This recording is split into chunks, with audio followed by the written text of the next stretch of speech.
Cheech here with Fly Fish Food. We got Skill Builder 26. We're going to talk about when you should and shouldn't use GSP thread.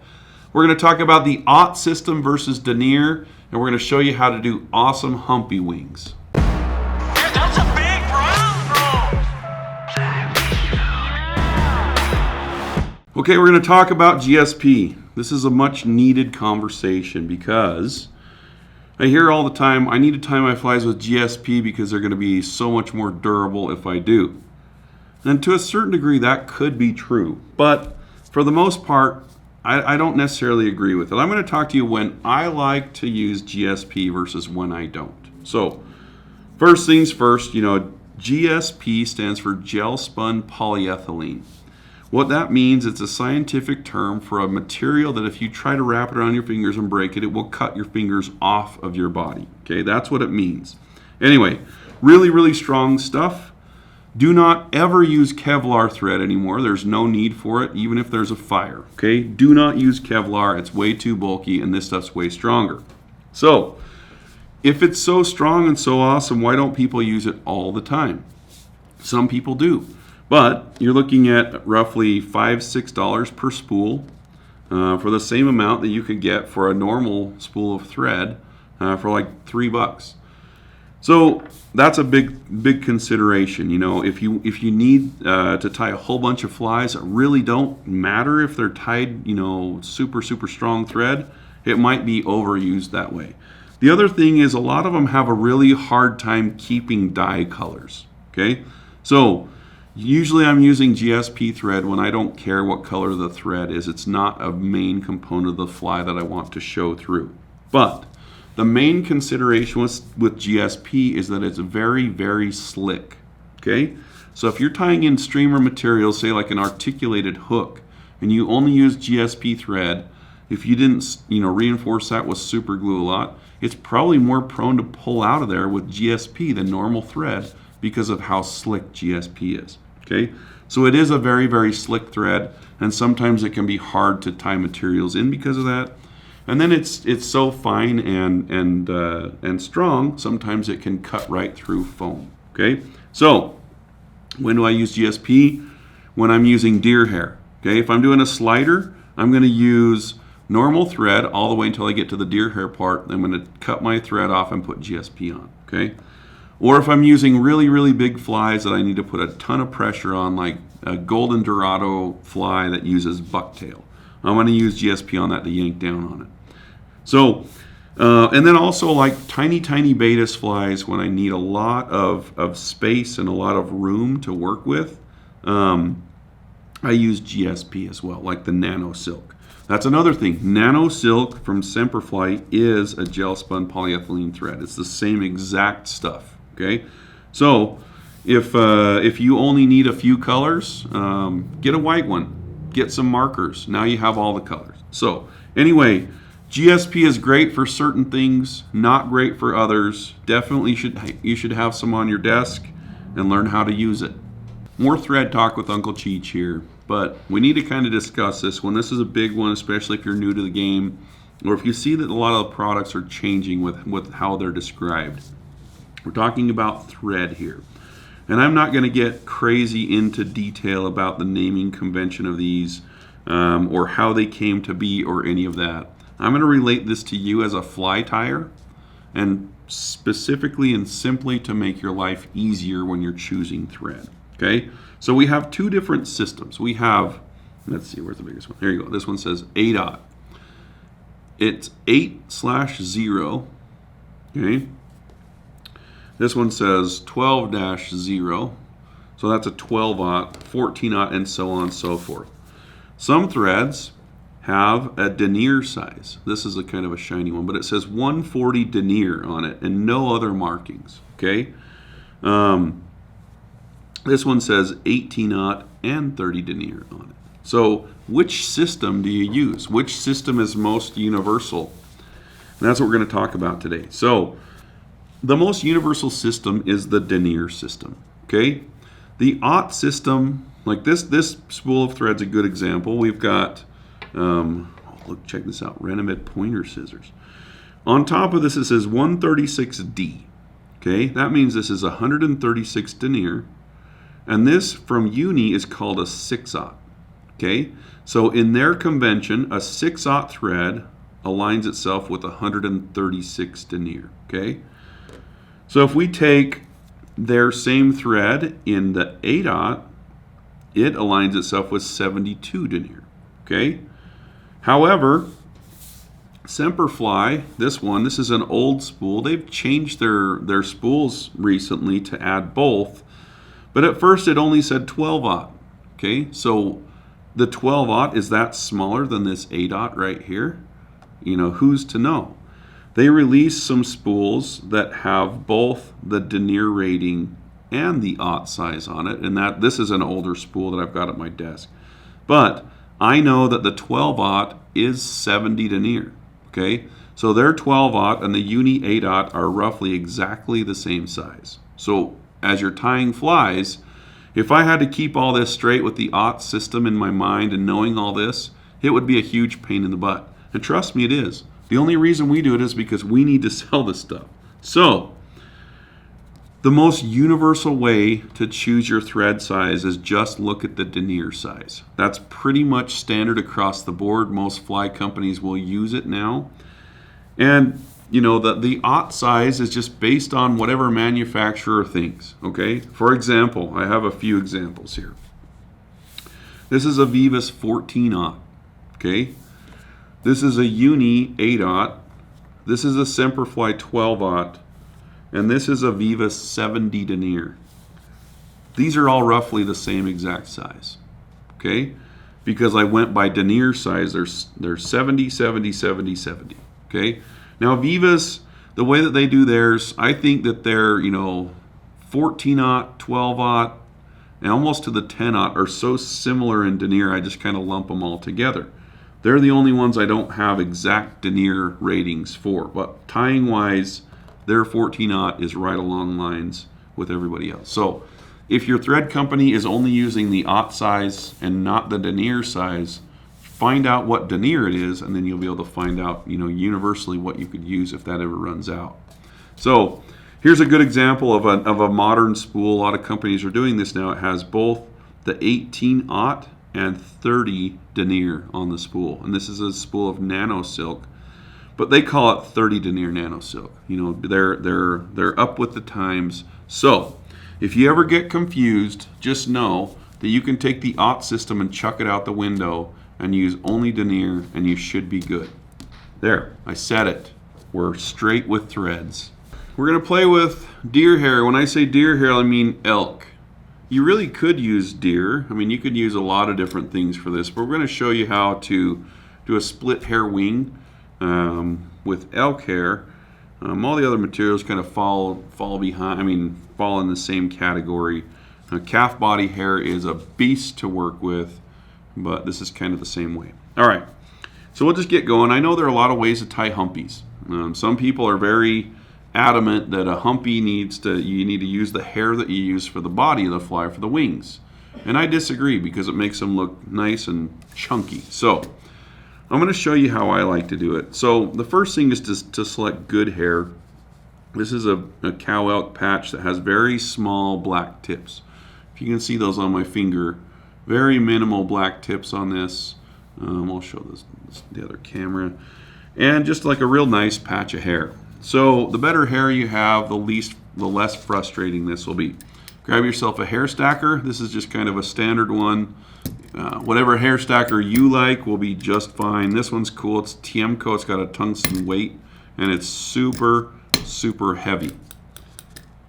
All right, so comb in the house because we're going to comb out the haters. And this is a size 12 hook. Just for demo purposes, it's a little easier to tie them bigger. And the smaller you get with these, the more challenging they are. So you kind of have to just use your imagination here. So if I were a humpy and I were wanting to grow a wing, how much deer hair per side would I want? That seems like a little bit too much, but I'm going to cut it off anyway because it might not be after we clean it. All right, we'll cut that out, grab it by the tips, and we're going to take out any of the shorter fibers that were in there. Those. Sorry, Brig, those were your hairs. Not welcome here. Brush out any additional haters that just decided to stick around for the show. Guys that message you on Instagram all the time and say, you suck at tying. I'm better than you. That kind of stuff. Get those out of there. Take the fibers that want to play, stick them in the stacker. Tap, tap, taparoo. Okay, name the movie. Not you, Brigham. Everybody else in the comments. All right, so what I'm going to do now is I'm going to choose some thicker thread. So this one is a Viva 70. And it's actually a little beefier. I think they're lying when they say 70. It's more like 100 denier. But you're going to want a thicker thread. On this size, you get away with a 140 as well. So I chose orange for visibility purposes. And this Viva 70 denier is really good for this kind of stuff, or like elk hair caddis, anything you have a wing for that you need to put pressure on. Notice I am not using GSP on this.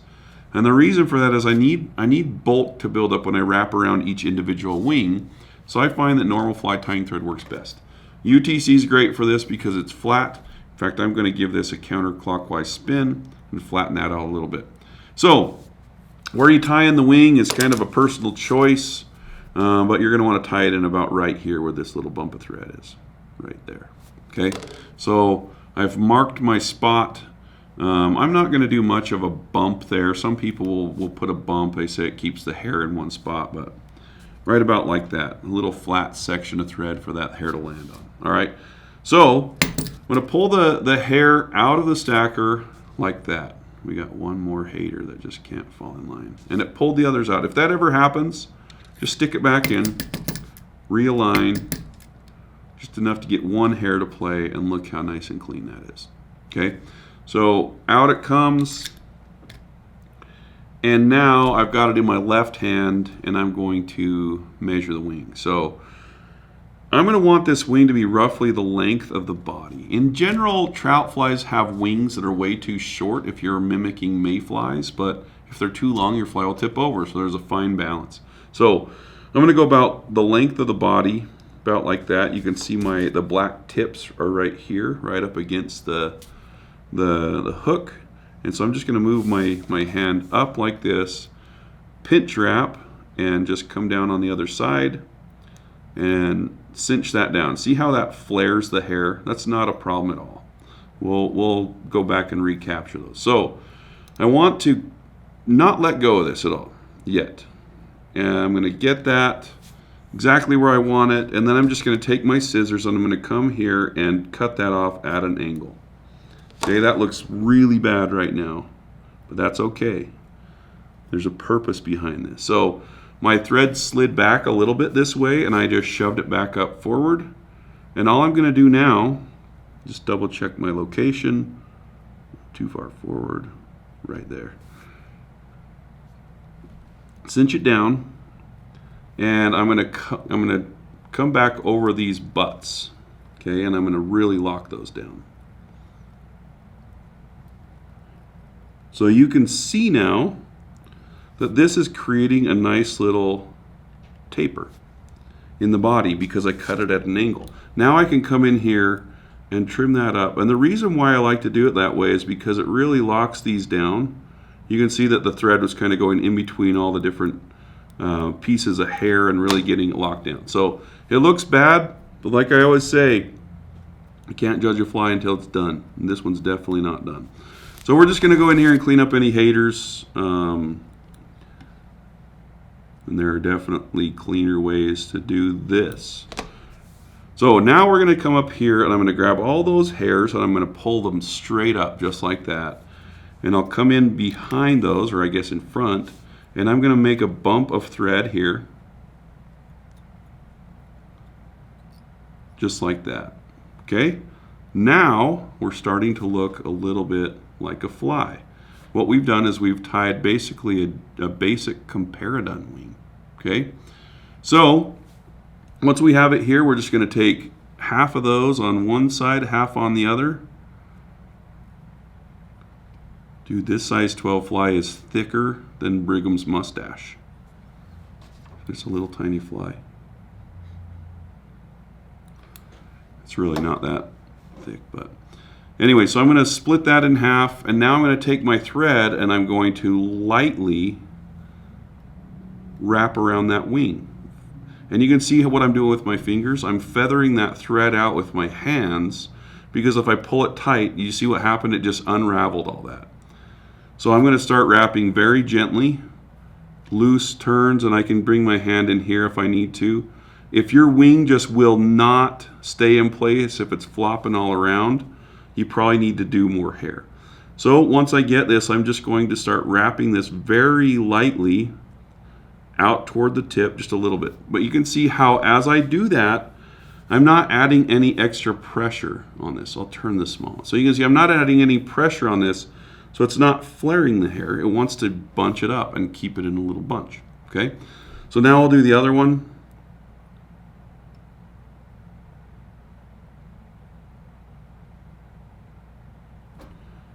Got a little hater here that needs to get removed. There we go. You're banned from this fly, sir. All right, so I'm going to wrap that one forward and back down. So now you can see I have two wings, but they don't have any structure in their lives. They're going to go whichever way they want. You know, we don't want to fly like that. So, and see, I just unraveled that. So we'll get that back up. Not a big deal. So I was trying to show a point. Flies came apart. So what you're going to do now is you're going to just prop those up however you want them to stay. And you don't need glue. A lot of people will put some head cement in here to keep them up nice like that. But all you need to do is come in here and do a figure 8 in between the two. And if you need to pull them closer together, just yank on it on that figure 8. And now that figure 8 will keep those locked in just like that. So now we're ready to finish the rest of the fly. And I'm going to show you kind of the way that this tail, or this tapered body, works into the tail and body of the Humpy. Since we have it here, this probably means we need to do a Humpy video, but we'll see. Wrapping hackle on a Humpy sucks. All right, so for my Humpies, I'm just going to use mousse for the tail, just a few little slivery fibers here. And I'm going to measure, length of the body on the mousse. And I'm just going to kind of, I got to get my thread back here. I'm going to trap that down where the hook is still bare. Just like that. And you can see how I use my thread tension to push it up on top of the hook shank. Okay. So once I have that tied in and I start wrapping forward, now there's going to be quite a bit of bulk if I just keep all of that there. So just like I did with the body, let's see if I can get in here between these wings here. I'm going to grab these fibers and I'm going to trim those off at an angle as well. This is a lot easier to do if you don't have to talk while you're doing it. So from the top view, trimmed off at an angle. You can see how that worked. Touching turns all the way up to the wings, and you should have a really nice, smooth body. Okay, there you have it. So you can either use just plain thread or floss for your Humpy, but we're not ready to play with that yet because we've got to tie the little overshoot of elk hair that goes over the top of the floss, which is why it's called a Humpy. So what I'm going to do is I'm just going to get some deer hair like this. I'm not even going to align it. I'm just going to cut the tips off. And I'm going to tie that in by the tips right here. Maybe. Tie those in, don't let go of them until you're about right there. Now it's going to be right on top of the hook like you want it to. Unwind your thread and we're going to make a nice even body here. And the reason I'm doing this is you'll be able to see how the wing kind of plays with Humpies. It's all about that wing. If you get the wings set right, everything else is simple, except for the freaking hackle. All right. So what I'm going to do now is I'm going to take my deer hair or the whatever hair, elk hair. Ooh, and one of the moose guys wants to fight now.